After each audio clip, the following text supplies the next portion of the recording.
Hello, I'm Svitek, 360 Creative Coach. And in this episode, I want to pose a question to you and do a little bit of self-reflection and, really kind of think about this.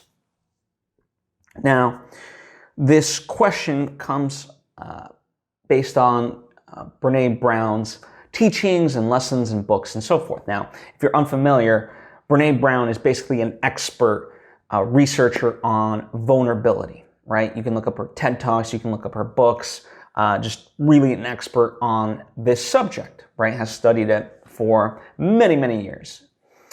And one of the notions that she talks about in the social media world is that when you broadcast yourself out into the world in terms of your emotions and kind of your life in a certain way, it's not really vulnerability, right? I think in that sense, like when people are trying to be honest, they're kind of doing it under the guise of vulnerability, at least that's what she argues, when in reality, what it's really about in terms of what they're doing is about validation of something. And that's interesting to me because I think overall that can be true, but I don't think all the times it's true. Okay? So, and I want to kind of, for me, really talk about that aspect, of when it can be true and when it can't be true. I think if someone does it over and over, then yes, it is a form of validation. Sometimes, in certain moments, I think there is that need to just, call out, basically, put it out there and, just express it to the world, especially because more and more so many people feel isolated. And I'm not just talking about COVID, but in general, even before this, like studies have found that that when people are asked, hi, if you really needed help, how many people could you call at any given moment? And a lot of people's answer, the majority was 0. Now, it's not to say that that's true, but that's what they feel is true. Whereas in years past, they used to be like 4 or 5. So, I think in those instances, like if someone's really just in so much pain and this is like an act of almost, let's say, desperation, I think it is okay to be vulnerable in that sense. But I think, I don't know, to me it is interesting because I think audiences are smart enough to know when something is someone being really vulnerable versus not. But then again, in some sense, yes and no, I don't know. I think a lot of times there are things that I think are the lowest common denominator that unfortunately get, brought up to the surface and rewarded, which is quite unfortunate to me. But I think there, in terms of, I think there's a way to be honest and use your experiences and the things that, have happened to you in a way that provides some relief for somebody.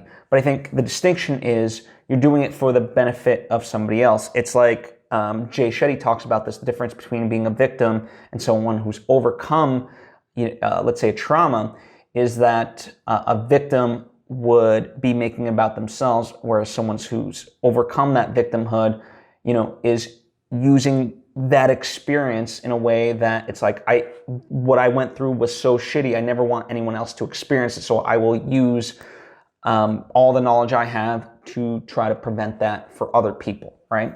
So that's a distinction. I think in the same way, I think there's a way to broadcast your thoughts and experiences in a way where you're not doing it for, quote, the vulnerability, but it's about, sharing certain information and so forth. And I think the distinction in that is like, yes, for me, I try very much to do that. And I would love to have deep, meaningful relationships, hopefully you watching this, get something out of it and things like that. But, no offense to you or I, it's almost near impossible to have that sort of deep connection that I have with my friends. To me, that is obviously a different form of vulnerability and trust and so forth. And seeking it in an online platform in this way is never going to reach that. I think you can establish.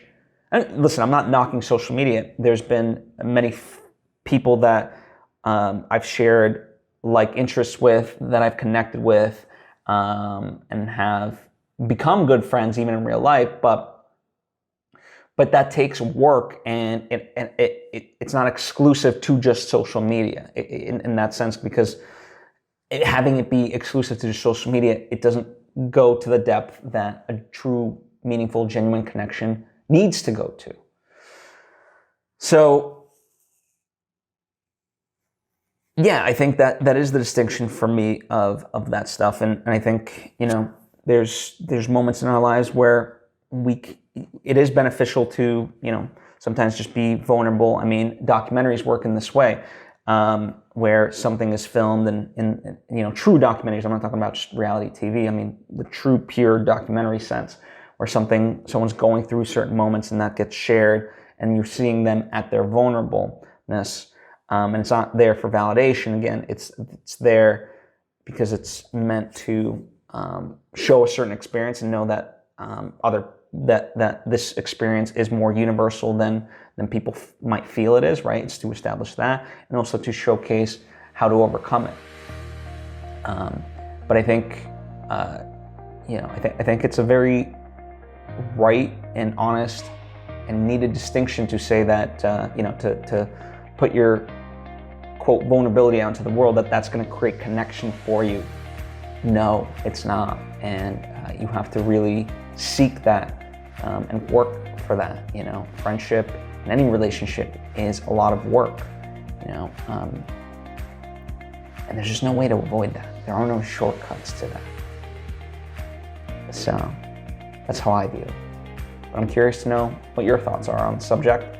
So please comment down below or hit me up on social media at Svitek. Would love to read what you share.